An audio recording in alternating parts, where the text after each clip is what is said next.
We know there are many choices in internet radio, and the staff and host of LA Talk Live would like to thank you for choosing the internet's hottest destination for the most eclectic sound and invigorating talk. This is LA Talk Live. We are more than just talk.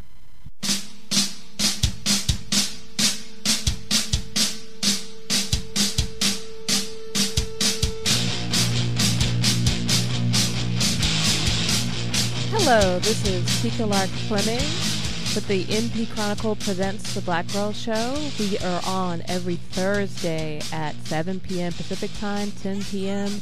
Eastern Standard Time. You can reach us at www.blackgrrrl.com. Today, we're going to have Matt Gleason and Sally Hampton. But before we get to our guest, I am going to do the Breaking the Table. All right. Locally, the beating of Marlene Pinnock by the CHP, the murdering of Azelle Ford by the LAPD, and the gunning down of Paul Ray Kemp by the Inglewood Police Department points to our politicians looking out for business, not people. Yes, I want the officers involved in these heinous acts against black people to have their day in court and to be judged by a jury. But the police are security guards for the rich. The police are carrying out laws and policies that your politicians created. Militarization of the police is a problem, but black people have been getting their heads beaten in by white men with sticks since 1619. A tank makes their actions more efficient and quicker. Want to have your life ruined in 5 minutes, a la the battering ram, or 40 minutes, a la the baton. The problem for black people isn't just the militarization of the police. It's not just the cops. The problem for black people is that our politicians, our pastors, and the rich men that donate to our after-school programs create and support laws to get us killed and get put under the jail. The sticks that have always been black people's problem are the sticks that hold ink, the ones that write laws, the ones that support the system of oppression through policy. Why are the cops bashing black people's heads in?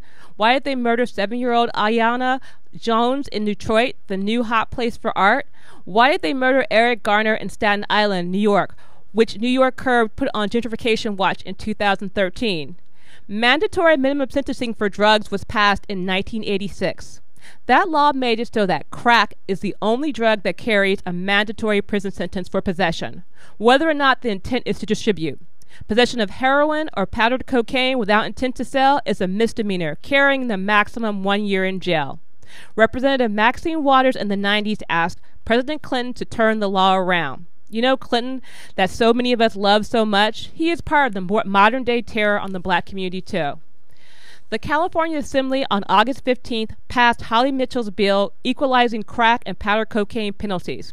So it's taken over 40 years to sort of turn back the tide on the puritanical, punitive policies that have always been the backbone to support racist and oppression of black people.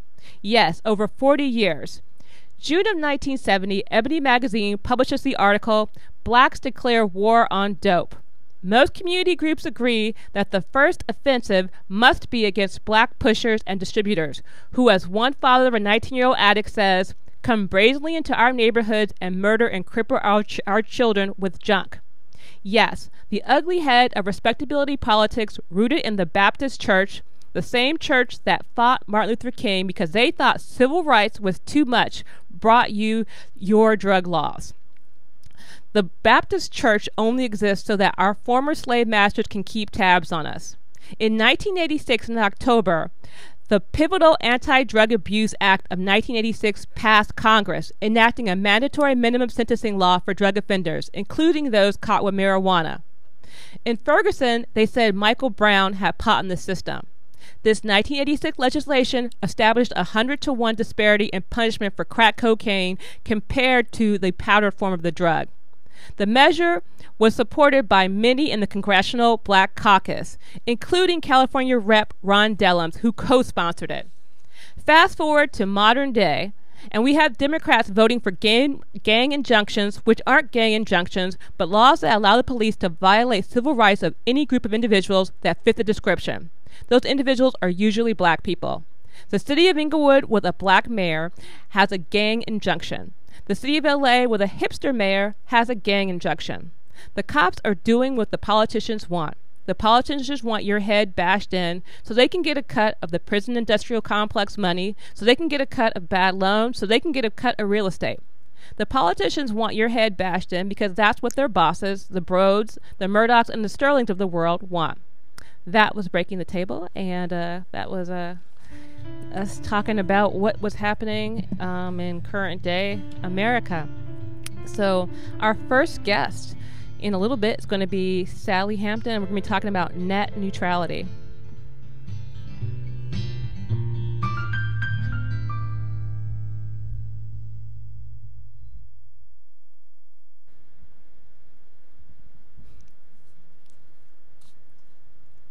All right.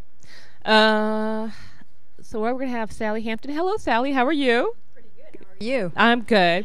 I'm going to give you a little bit of your bio. You're a Hollywood writer and producer. You received a distinguished award from the Caucus for advocacy on important media issues. You testified before the FCC for net neutrality. You got the National League of Women to adopt the net neutrality as an issue. And for those of you who don't know, the Caucus is a 40-year organization for producers and writers, an alliance of new media and television. Yes. So if you're a Hollywood person, you already know this. But you know, for our Philadelphia and our people in Minnesota. So we're gonna get right into net neutrality. Can you let us know what is net neutrality? Well, I'm glad that you're asking that question first, because those who want to destroy the open internet as part of their strategy, they confuse people about what the term even means. So it's important that we understand what it is, because what a lot of people will hear from these, I call them AstroTurf organizations, are things like it's a new and unnecessary regulation, or it's a solution looking for a problem, or that it's government takeover of the internet, which is about as ridiculous as saying that Obama is a Muslim or that global warming is a hoax. So to answer the question of what is net neutrality, it is simply the principle that is embodied in the original formation of the internet, that all content or information be delivered in a neutral manner, which hence net neutrality. And that means, you know, in a practical sense, that web pages and emails, videos, and applications will flow at the same speed through the internet infrastructure, no matter who owns it. Email from Elizabeth Warren or Sarah Palin will come in at the same speed. If you want to buy a song from an independent musician, you can download that just as fast as you could from a major record label. If you're a startup business and you put up a website and your customers can shop and process orders just as fast as they could if they went to Walmart, their website. And more importantly for the average person is that if you want to go into a search, you can pick whatever browser or internet search engine you want, and when you type in the your search criteria, what will come back is unfiltered, uncensored information from all over the World Wide Web, not just the AT&T web or the Time Warner web. And I also want to say the best part of it is that you don't need anybody's permission to go into your garage or from your kitchen table, launch, you know, the next best application or something.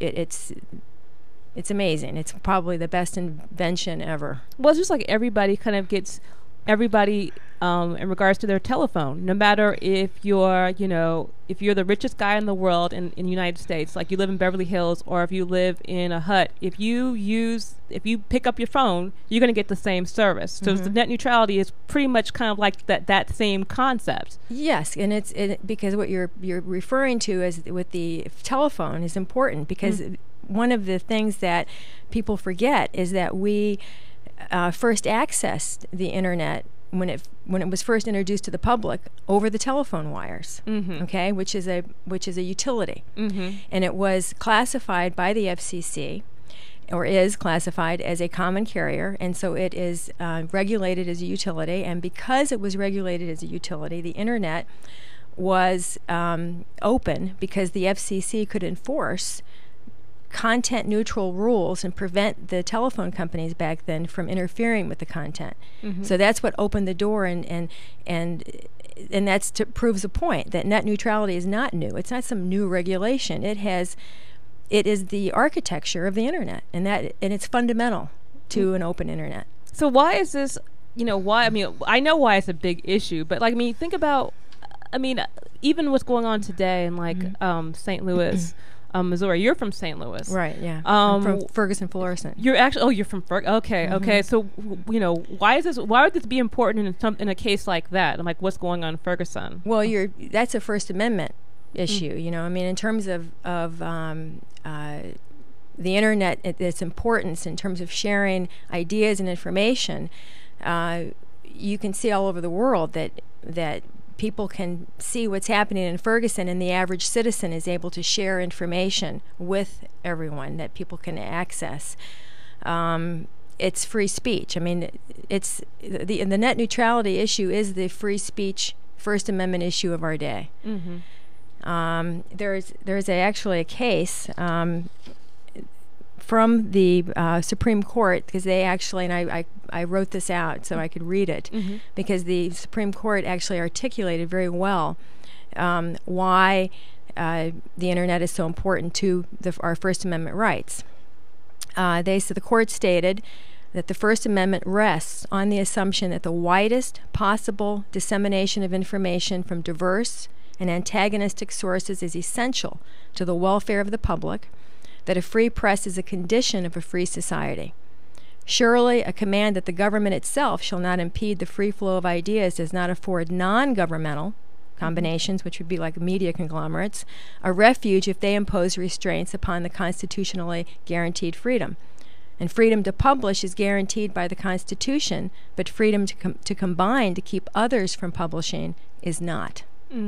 So that the court made very clear that the government can't limit speech, but neither can the private interests, like the giant media conglomerates. And right now, net neutrality is the only thing that's preventing these media giants from doing exactly that. Because there have been cases where big media giants have censored speech of different performers because they didn't agree with what they were talking about.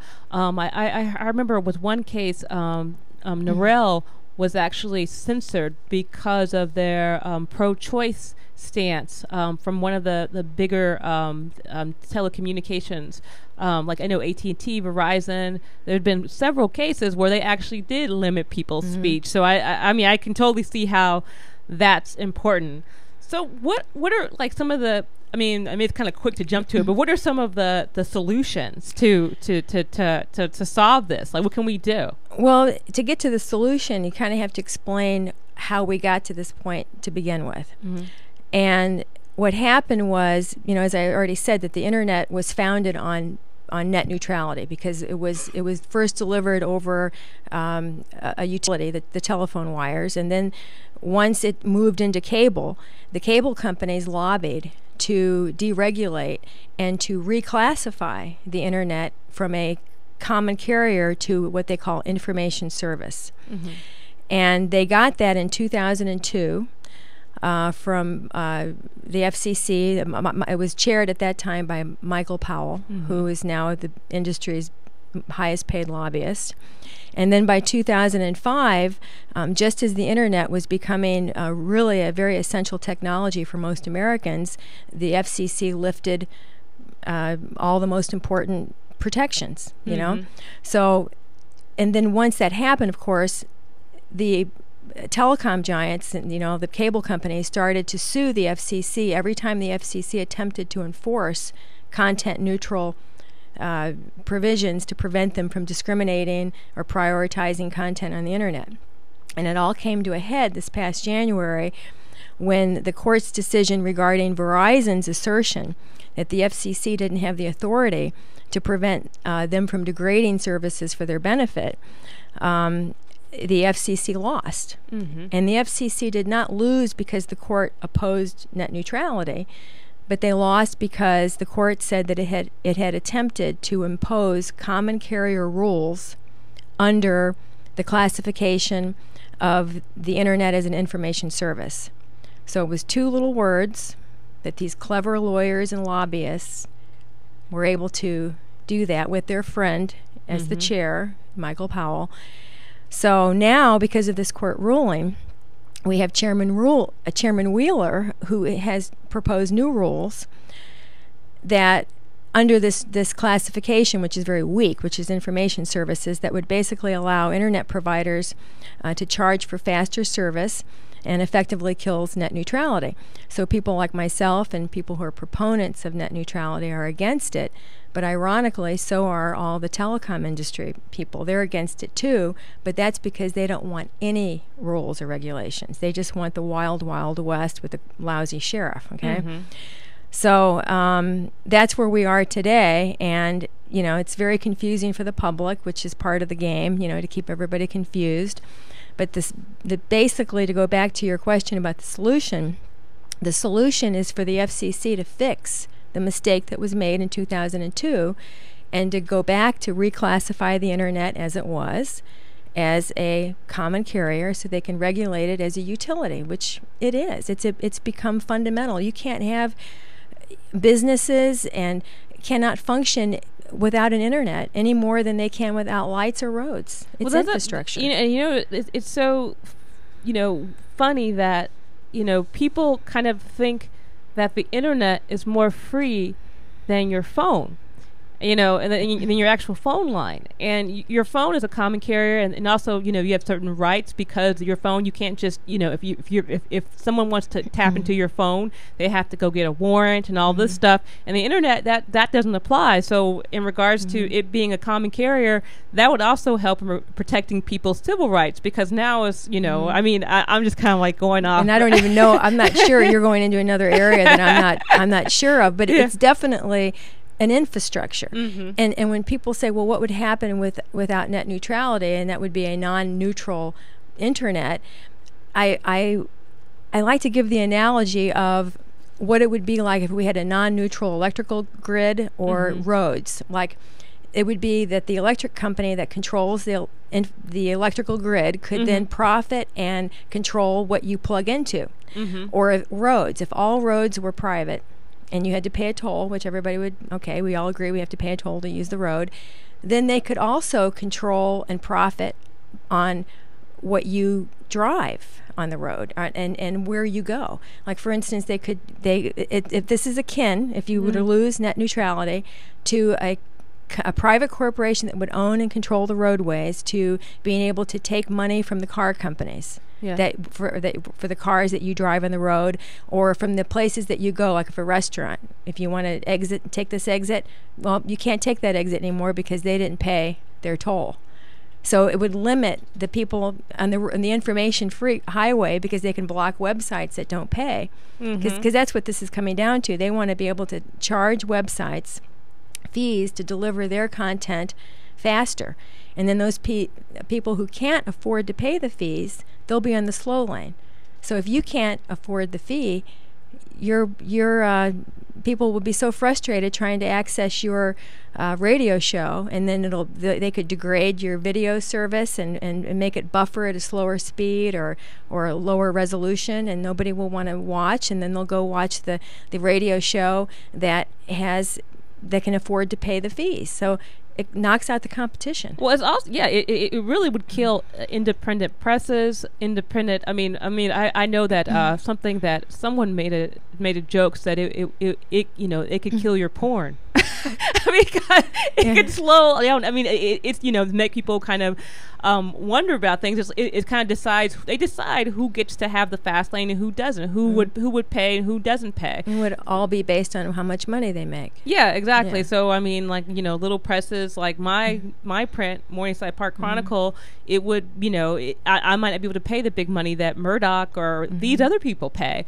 So it would really be harmful. So what actions should we take now? Well, the FCC is getting ready to vote in September, and they're taking comments until September 10th. So you can still write to the FCC and leave a comment urging them to reclassify the internet so they can do, as a common carrier, so they can do the job for the public as opposed to the telecom industry. You can also go to SaveTheInternet.com, which is now run by Free Press, and they're one of the few organizations, I'd say the only organization that you can trust that's representing the interests of the public as opposed to the telecom industry. They're not AstroTurf. And you can, give a comment through them, and you can also keep informed on the issue. But September 10th is the cutoff. But the other thing that people can do is support ways to enable cities to provide public option to internet. And the telecom industries have been fighting that too, because there was a town in Louisiana that decided after they went to the local private companies, I think it was not Comcast or Cox Cable or something in the telephone company there, and asked them if they could build out fiber to the door to make fast internet for the whole town and to attract new business. The company said, no, you're too small of a town, not enough profit, and they won't do it. That's the problem with private companies. So the city decided we'll do it ourselves, and then as soon as they made that decision, they were sued by Cox Cable and the telephone companies, and they had to take it all the way to the Supreme Court, go through hurdle after hurdle that they put to try to block them to finally get it done. And now they've, not this flash forward years, but they have 10, 20 times faster speeds for less money for all the people there. And they're attracting businesses even from Los Angeles. Media companies are now moving to this little town in Louisiana because of the internet speeds. But it's one of the few cases in our country where we're treating the internet infrastructure the way it should be treated and the way it's treated in other countries, and why we're so far behind, even though our government invented the internet, starting in the 60s with our Defense Department. Yeah, I mean, so it wasn't Gore. Well, Gore, they took him out of context. I mean, he meant, and he said that the government, with our public tax dollars, invented the internet, and it's the truth. Yes. And then it was given over to the private sector in around 1990, and they were also given hundreds of billions of dollars of tax cuts and rate hikes and deregulation, and in return they were supposed to give us the Al Gore dream of the fiber optic, world-class infrastructure, and we didn't get that. Now we're behind. I think we're behind Estonia in terms of internet speeds, and there's countries that have speeds that are gigabyte speeds for like $30 a month. That's like 100 times faster than what we have here. Well, I think people should understand that without net neutrality, it would be kind of like smaller cities not having phone service at night. And, if you're in New York, you could use your phone all the time. But if you're in if you're in Oxford, Mississippi, then you only can use your phone between 9 and 5. That's exactly right. And it's the same thing with postal service. So without the mail carrier, the post office, they're the ones that go for the same price of a stamp into the most remote rural areas to deliver mail. And the private companies aren't going to do that. Exactly. Because it's not profitable for them. Just like these Cox Cable people didn't want to invest in the infrastructure in Louisiana to build the fiber optic network that they wanted, because it wasn't profitable. So that's why Americans have to start to realize that there's a huge difference between public infrastructure and services and goods and private, for-profit things. So the market model doesn't fit. We can't have a competitive road system. It doesn't work. No, it doesn't. But you need it, and it doesn't make sense to have. Some things are natural monopolies, like internet service or telephone, because it makes sense to have just one wire going to the house. But you don't want that to be controlled by people who are doing it for a profit, because then you end up getting less for more. Yeah, and people don't understand that at some point when you privatize things, it's going to be, if I can make money, then I'm going to have it. But if I can't make money off of you, just like right now, I live in Inglewood, and I have some of the worst internet service ever. I had to call Time Warner up because between 2 o'clock in the morning and 6 o'clock in the morning, like every night for about 2 weeks, my internet did not work. And that to me just blew my mind. And I'm just like, if we don't have net neutrality, and it's kind of funny because a lot of these AstroTurf organizations, what was it? It was an organization that was part of what's it called? It's the NAACP uses them, and they were kind of against net neutrality because they said it was going to to hurt the community in some way. I forgot the name of the organization, but they actually support it. Let me look here. I have written this down. Oh, the Minority Media Telecommunication Council. They said that, they probably got money from the telecom industry donations. Yeah. They wanted a donation, so they were against net neutrality. And the thing is that, communities of color, those are the communities that if we don't have net neutrality, they're going to be even more hurt, because I know that my internet service when I was living in Los Feliz was way better than when I'm living in Inglewood, and it makes zero sense. But it's not really so much about the infrastructure service. What's more important is the ability to access, the freedom to access the internet, and once you're there, you can go anywhere you want. That's what net neutrality is about, is delivering the content in a neutral fashion so that the companies that control the infrastructure, like Time Warner, can't slow down the speed to a website that you want to go to just because they don't profit from it. Exactly. Oh, yes. So the other way around. So just like your company, if you have a website, exactly. I mean that's it's just, it is a confusing. But it's still an important thing. Yeah, it's still an important thing. But the infrastructure, that's what that's what they control, and that's what should be, public. It should be considered a utility, because it is. People can't. It's essential. It's how we participate in our democracy. It's how we participate in our economy now for everybody. So since we need it, they need to make that, protected for everybody, so it's an even playing field, just like you have with the electricity. Everybody pays for electricity, and then once you're paying your bill, you can plug in whatever lamp you want. Yeah, exactly. Or toaster or whatever. Exactly. And I mean, what in regards to we kind of already went over that, but in regards to the First Amendment, let's kind of like restate again, like why it's so important, because of like the small press. And if we lose net neutrality and the cable giants are able to dictate and prioritize where you go and content, whatever website you go to, they could essentially block your website.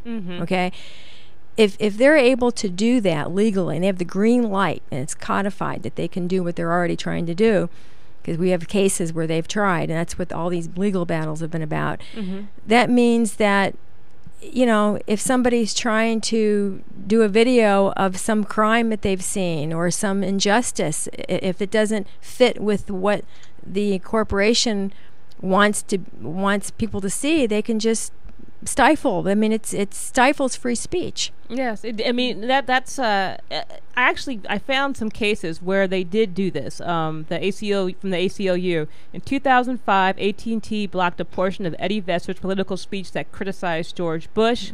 In 2007, the internet provider TELUS blocked striking workers' websites. In 2007, Verizon Wireless cut off text messaging access to the pro-choice group Grrrl. So Grrrl, yeah. These are organizations that are that I mean these are like documented cases of them doing this. Right. So it can happen, and I think that's important for people to kind of to know that. So let's what's some AstroTurf? What's that? Let's see here. Consumer for Cable Choice. That's the AstroTurf. Oh, that's totally AstroTurf. Yeah, and that's run by Verizon and AT&T. And I mean, they always have these really great names of what.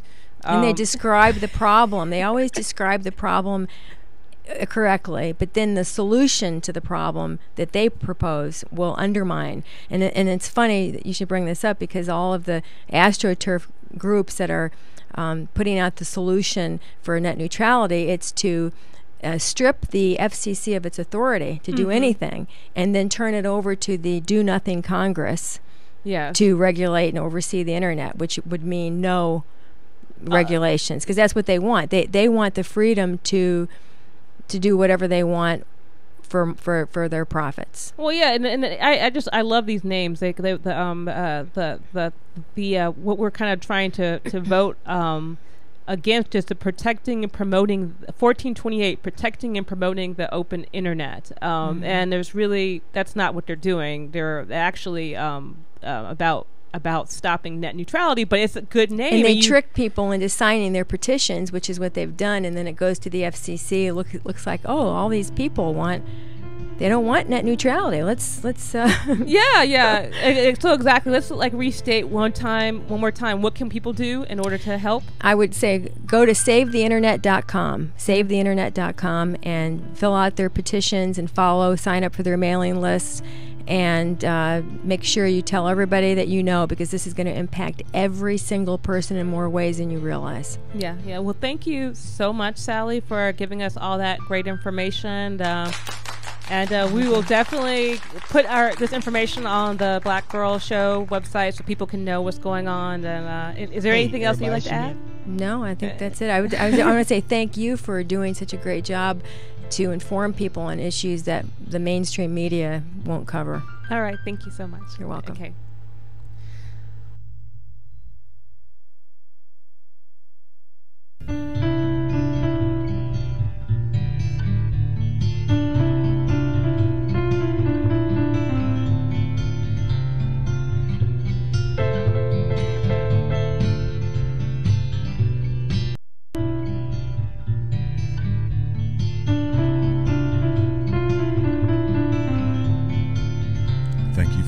To LA Talk Live, reality radio handcrafted for your listening pleasure. This is LA Talk Live, and we're more than just talk.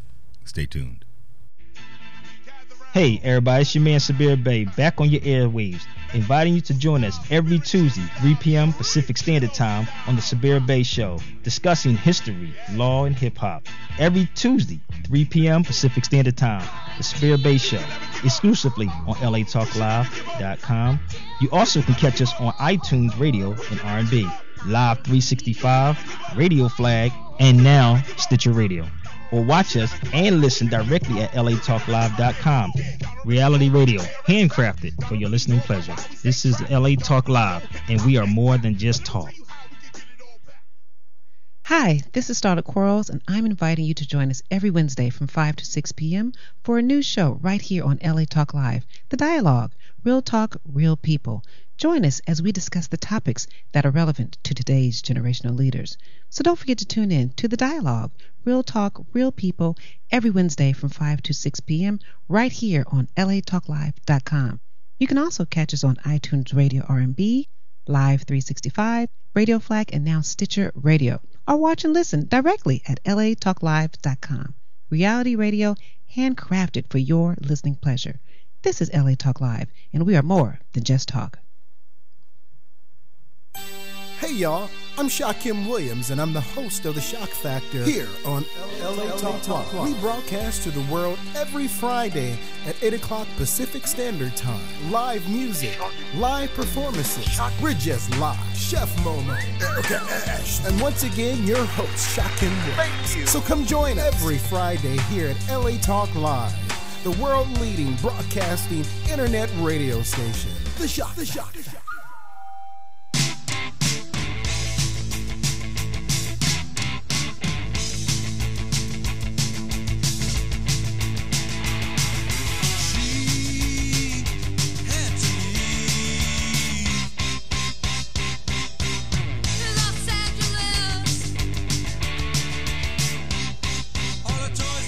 Hello, we're back with the MP Chronicle presents the Black Grrrl Show, and we have Matt Gleason as our guest. Matt Gleason is an art critic, writer, publisher, gallery owner. A curator. What do you not do? What do you not do? Oh God. You have a little. You have a food truck too. No. Oh wow! My next great idea. Yeah. You have a food truck. That's some kind of art project. So you've kind of been in the LA art scene for a very long time. You have the Coagula, which is. I mean, it's been around for over 20 years. Yeah, 1992. You were like that's like the first art magazine that we actually had in Los Angeles. No, there were a few. I mean, there's actually, I wouldn't ever want to say I was the first. Okay. And there's others that have run a long time, but it was basically the first art zine, I think. Yes, and if it wasn't, because there's a lot of artists run periodicals. I ran it a long time, and I still do at least one issue a year. Yeah. So it's not advertising driven anymore, though. It's more to promote the gallery. So, like, if I do something, if I had to do it over again, I would have just not had my name. I would have been like Matt Coagula, which is actually, it's better if you get sued if you have a pseudonym, because then they can't collect. Because you did get sued. You did get sued. Oh, I got sued. Yeah, I got sued for defamation of character. I mean, Coagula. I got many scare letters from lawyers over the years. Many scare letters, because we would write really nasty things about the art scene. Well, you wrote the truth. It wasn't really nasty. Well, no, I won the truth was nasty. The defamation lawsuit that happened that we actually won. Truth was our defense, and we won. And so basically, somebody who worked for a gallery took the credit card and partied.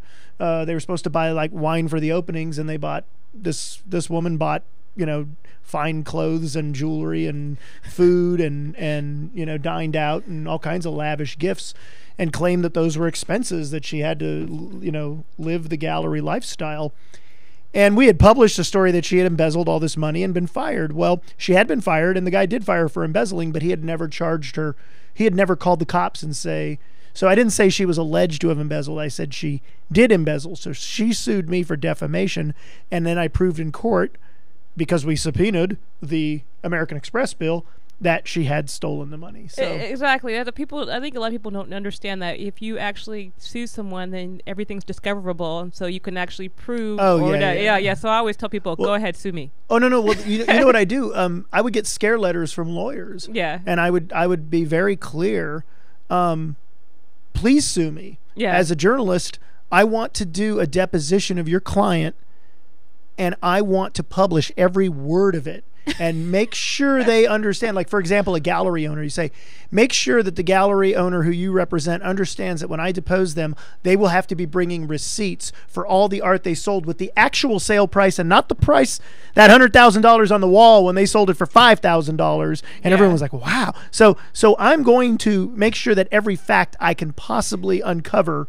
I run a gossip magazine, and a deposition would be the best way. Please sue me. I would always send that. When lawyer would send me a scare letter, I would send them a scare letter. Oh, exactly. I mean, I have to say, like, the reason, like, the Chronicle, the Morningside Park Chronicle, was inspired a little bit by, Coagula, because you were kind of independent, and you like talked about what was going on in the art scene, and all that kind of stuff. And, you did get people who were upset with you, and you did kind of tell the truth. And yeah. I mean, but now you're like legit now. You're I mean, we all like get old. Mainstream.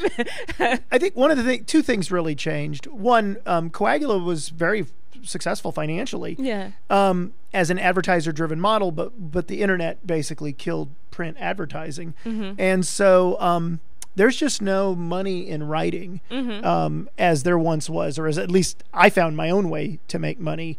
I created this free magazine that people wanted to pick up to read this salacious content, and then a lot of people wanted to advertise in it because people were picking it up.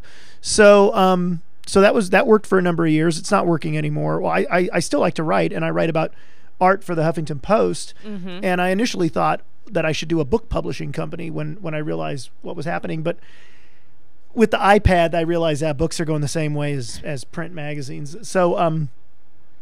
So basically, I had opened the gallery because I know the market. I know the art market. I know people. I mean, name another. I mean, I was able to get.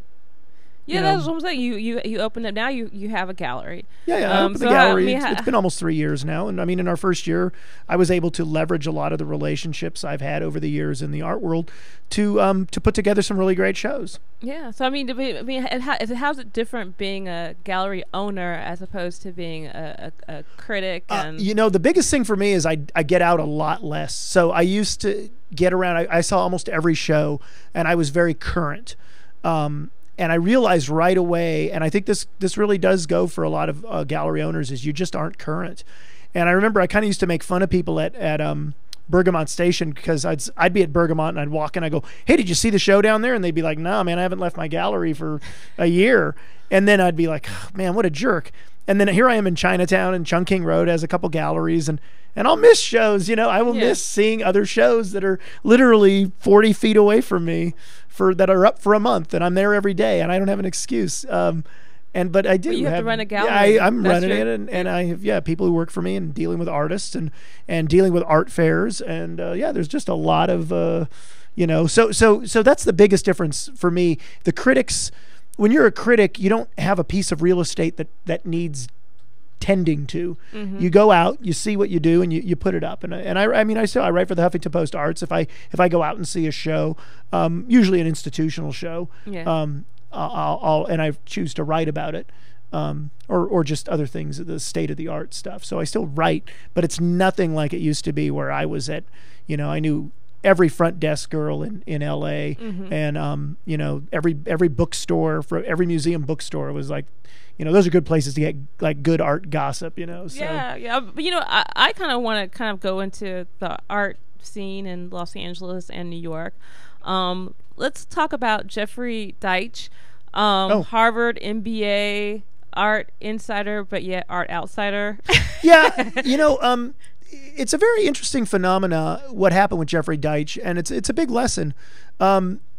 Jeffrey Deitch was brought in to run MoCA during when the whole real estate crisis made the economy crash, and it was discovered that MoCA was basically borrowing from its endowment, having a show, and then getting donations to back. Oh wow, that was a great show. Here's $1 million, and then they turn around and spend that on the next show. So they had been doing that for a while, and all of a sudden, when the money dried up, the panic was there because there was no money. So they brought in Jeffrey Deitch with the idea that he could create a populist agenda that would bring in people who were a little outside of the core art world donation sphere. It was really high aspirations, mm-hmm. And maybe delusional. Mm-hmm. But the biggest problem was that nobody ever gave Deitch a chance. Yeah. He came in and just did the shows he wanted. But the LA Times, which is very much the art establishment paper, mm-hmm. it's a very by the book. It's not the LA Times doesn't reward mavericks. Put it that way. Mm-hmm. You don't get coverage in the LA Times from the LA Times art critics by being a maverick, by really thinking outside the art world box. They want to be able to write a review, for example, that neatly compares your art to someone else's, and that's why it's good or bad.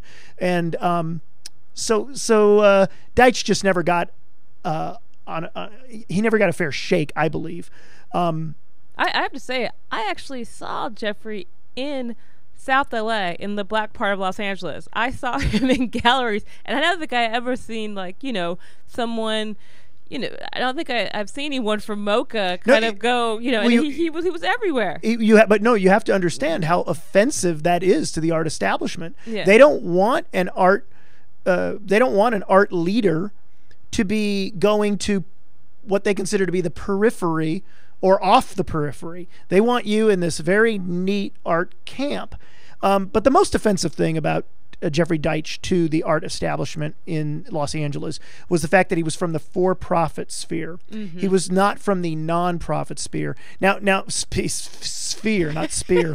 And let's be straight. The non-profit is certainly an inaccurate description of the world of these people.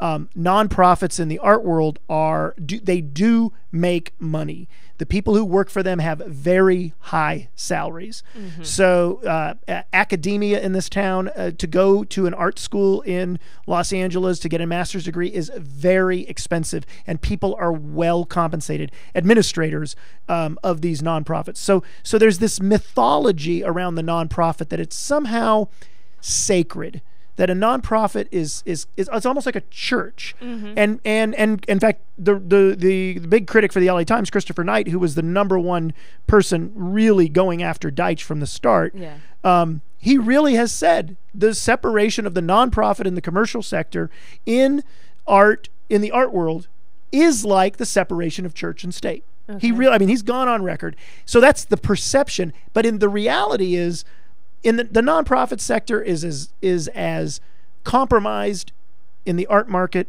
as anyone else. Mm-hmm. When a museum is going to do a show of an artist, the people who work close to that museum go out and acquire work by that artist. Mm-hmm. If the reason that person got it isn't already that they all own some.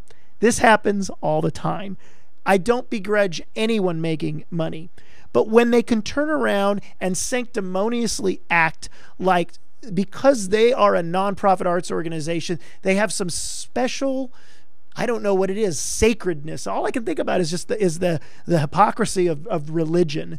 And it's just like they feel like there's this priesthood of the nonprofit, and they're not. I mean, they are all making deals under the table, mm-hmm.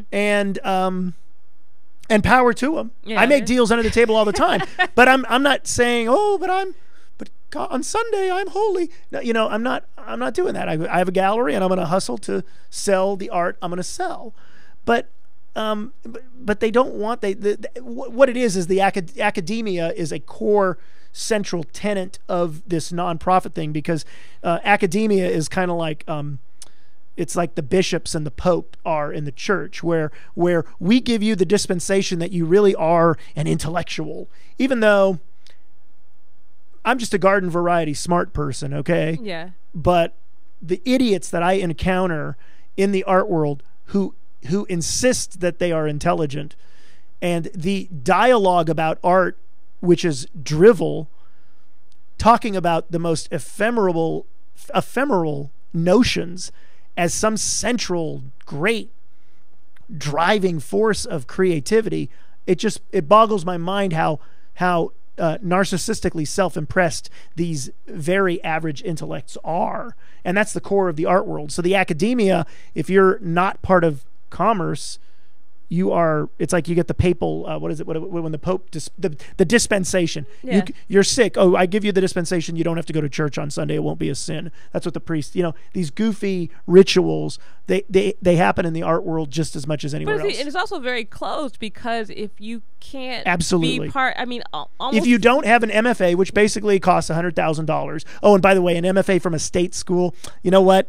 Go to the show Made in LA at the Hammer Museum, and you'll see a lot of MFAs from private Otis, from private Cal Arts, from private Art Center, but in private USC. But you won't see Cal State Long Beach, Cal State LA, Cal State Fullerton, Cal State you won't see Cal State Northridge. You won't see any MFAs from there because they didn't really pay as much. Yeah. So it's absolutely, the art world, look, I opened a gallery, and my job is, as a loyalty to the artists I represent, is sell art to rich people. I want to do that. I want to meet rich people who buy art, but the self-selection of the art world to make sure that you have paid your dues is it's as Byzantine as any cult. Yeah, well, yeah, because that's. Yeah, that you're making great points, and we're talking about the rich. Let's talk about a rich guy that we all know. Not maybe you don't know him, but actually, I have ridden an elevator with Eli Broad. Oh, I met Eli Broad. Yeah, he's cool.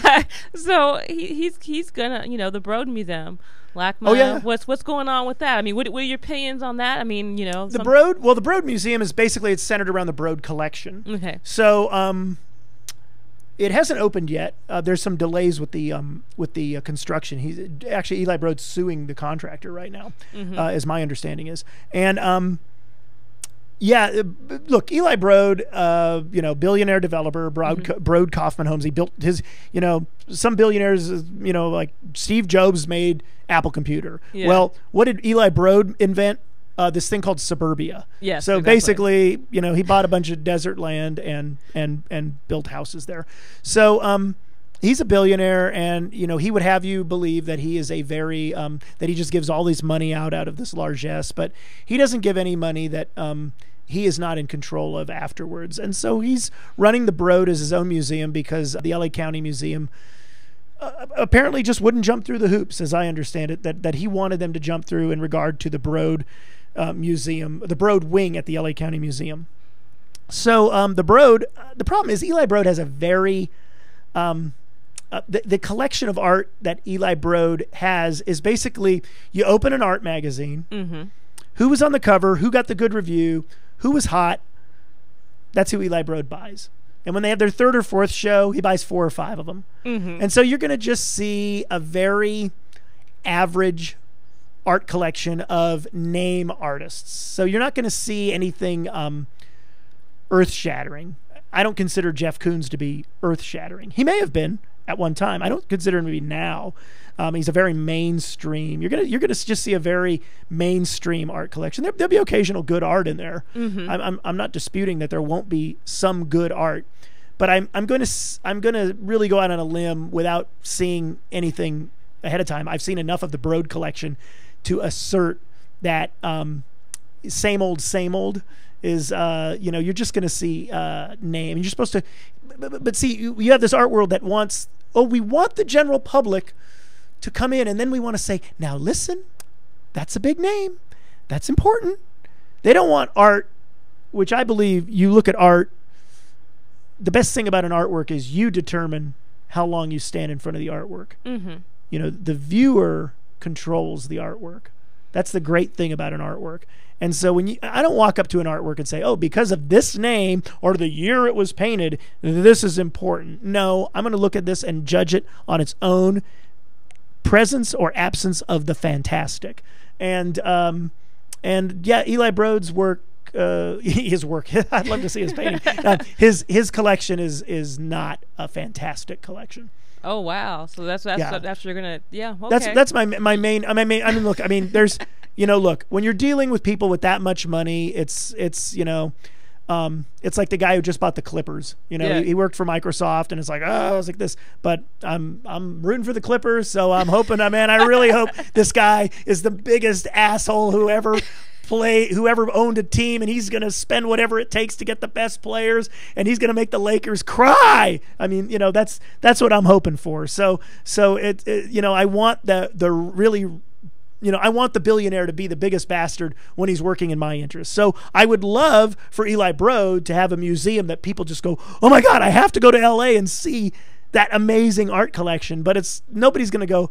You're going to get a bunch of rich snobs saying, oh, I have to go to LA. To see Eli's collection, because the rich are all on first name basis with each other, even if they've never met. I have to go to L.A. to see Eli's collection. That's what it is. It's so there's not anything. There's not the idea that it's for the people is it's a lie. So it's not going to be for the people. It's not going to be. Well, I mean, they're doing things like I put it this way. Oh, it's free. It's going to be free. Yeah. But all you're going to have to do is the first homeless person who passes out in the bathroom. Well, the admission's going to be $1. But or whatever it is. So it certainly is Eli Broad's attempt to assert himself with, like, for example, he's across the street from Mocha, and he got the land on a really sweetheart deal, relative to what its commercial value is.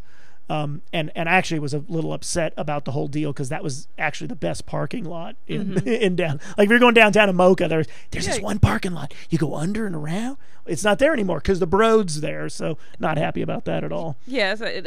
So because we're almost out of time, but one thing I want to ask is, who do you think do you think LA is actually competition now for New York for the art? Or no? I absolutely with artists. I think more artists of note live in LA, and I think it's growing. I mean, there's people just relocating here from New York, especially after that polar vortex. 2 more of those, and New York's going to be about the size of Boston, I think. No. I mean, look, New York still is the center of finance in the United States, and for if you look at where all the financial centers are, you'll see the big art spots. And so the issue is LA is never going to have that financial center to it. So we may not be the place that art sells, but it is the place that art is made. And so wherever I go to art fairs in Miami, for example, and just being from LA is a big deal. Like, oh, you're an LA gallery. The status of LA has never been higher internationally. It's never been a better time to be from LA in the art world, no matter what you do. If you're a curator, a painter, a gallery owner, the guy who hangs the art on the wall. Oh, I hang art at the wall in galleries in LA. Oh, wow. You're a big deal. I mean, it's like we're all really sexy and we're really stars right now. I liked Deitch, Jeffrey Deitch, and I want to know. What do you think he's gonna do in regards to? My understanding is he's back in L.A. I thought he was gonna be doing more stuff in L.A., but he's back in New York. Was what I heard. You see pictures on the internet at parties, and there he is. So I think he just. I told Jeffrey Deitch, he came to my gallery after I wrote something on the internet. I don't even remember what I wrote, but he showed up a couple times. And I told him, I said, in this town, you got to play offense. Yeah. Because if you play defense, you're going to get your ass handed to you. And he did. Yeah. He never stood up. He never challenged the LA Times. I told him straight out, you know what? If you just announce, you never even have to do the show. Just announce that you're doing a Chicano show. Yeah. Because the LA Times doesn't review Mexican artists. Just say that in public. Yeah. Never do the show. Just say that once. And they will shrivel and you will tell them what to write. Mm-hmm. But he just didn't have the balls to do something like that. And you have to play offense in this town or you just get your ass handed to you. Yeah, yeah. That is, so what before we wrap up, who do you think, even though this is kind of a really strange question, who's the most, like, the up-and-coming artist? Who should we be looking at in regards to art and galleries? My gallery, of course. Yeah. See, that's been the big problem is I used to be the Coagula guy and I could say, oh, this gallery's hot, that gallery's hot. We had a gallery top 10 every month. But now it's like, I don't know. I mean, I don't go out as often as I used to, And yeah. I go to more artist studio visits now than I ever did before, but I go to fewer gallery shows than I ever have. Like over a quarter century of going to gallery shows. It's like, oh, geez. Like I'm not open Tuesday. My wife and I once a month we'll go out to some gallery not openings, just some gallery shows, just to stay in touch with what's happening. Yeah. So it's like now you're just you're just a gallery owner now. But you go to art fairs, you catch up a lot there. You see a lot what's going on at art fairs. Yeah. Well, thank you. So much. Is there you have another show coming? A show coming up? Anything that's coming up? September 6th is the opening of Double Trouble with Rochelle Boteo and Marion Lane. Okay. Two great artists. And all the galleries in Chinatown are going to open on September 6th. So that's our September show. We're very excited about it. Okay. Well, thank you so much for talking with Always me, a pleasure. Matt. Always a pleasure. It was great. Great talking to you. I talk to you on Facebook all the time, though. Yeah, we talk to each other all the time, so it's not like, I already know all about you. I feel like I know you too much. Well, thanks for the lemonade. Oh, you're welcome. You're welcome. Yeah, thank you, Hubert's Lemonade. This is Tika Lark Fleming with MP Chronicle Presents The Black Girl Show. Thank you so much for joining. We're every Thursday at 7 p.m. Pacific Standard Time, 10 p.m. Eastern Standard Time. Our next guest will be Nana Jafami. She's a civil rights attorney, and Linda Kite, and we'll be talking about healthy homes. So I'll see you next week. So thank you so much for joining us. And also remember to use our hashtag BlackGirl, BLKGRRRL. Thank you. They say I'm different cause I'm a piece of sugar cane. And when I kick my legs, I got real bomb. My great-grandpa was a blues lover, but he be rocking his moonshine to B.B. King and Jimmy Ray. Rock on that.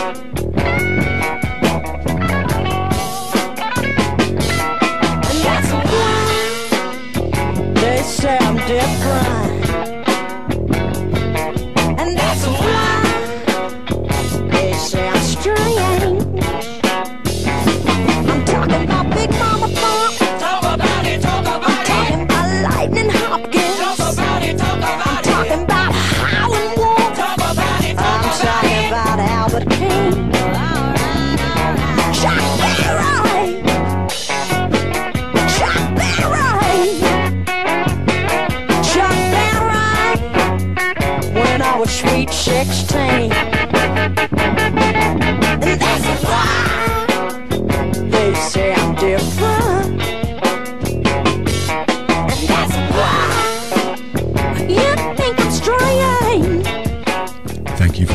into LA Talk Live, reality radio, handcrafted for your listening pleasure. This is LA Talk Live, and we're more than just talk.